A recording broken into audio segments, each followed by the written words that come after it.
ইনকিলাব মঞ্চের আহ্বায়ক ওসমান হাদী হত্যার মূল আসামি ও তার সহযোগী ভারতে পালিয়ে গেছে। রবিবার ঢাকা মহানগর পুলিশ জানায়, এতে সহায়তা করায় ভারতের 2 নাগরিককে গ্রেফতার করেছে মেঘালয় পুলিশ।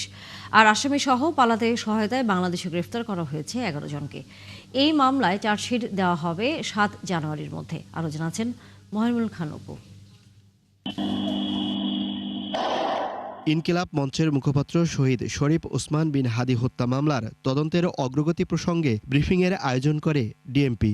এ সময় অতিরিক্ত police commissioner SN Mohammad Nazrul Islam জানান, হত্যাকাণ্ডের ঘটনায় প্রধান 2 আসামি ময়মনসিংহের হালুয়াঘাট সীমান্ত দিয়ে ভারত পালিয়ে গেছে।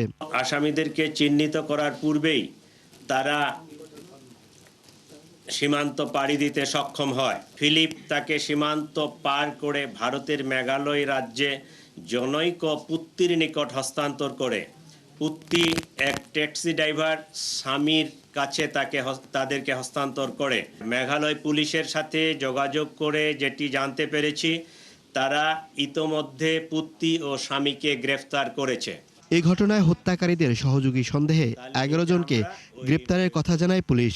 তদন্তকালীন এ যাবৎ এ ঘটনা সংগঠনে পরিকল্পনায় অংশগ্রহণ, ঘটনায় ব্যবহৃত অস্ত্রগুলি লুকানোর সাথে জড়িত, ঘটনার মূল 2 হোতাকে পলায়নে সহায়তাকারী সহ মোট 11 জনকে আমরা গ্রেফতার করতে সক্ষম হয়েছি। পুলিশের ধারণা 5 আগস্টের পর যারা ক্ষতিগ্রস্ত হয়েছে তারা এ হত্যায় জড়িত থাকতে পারে।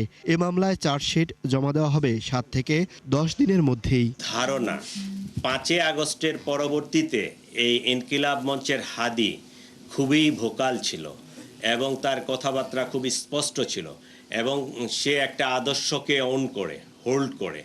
তাহলে এই আদর্শ বা এই 5 আগস্টে যারা ক্ষতিগ্রস্ত, আমরা ধারণা করতে পারি বা অনুমান করতে পারি যে হত্যাকাণ্ডের পিছনে তারাই জড়িত। 2টি বিদেশি পিস্তল, গুলির খোসা, 52 রাউন্ড গুলি, 218 কোটি টাকা স্বাক্ষরিত 53টি চেকের পাতাসহ উদ্ধার করা হয়েছে হত্যায় ব্যবহৃত মোটরসাইকেলও।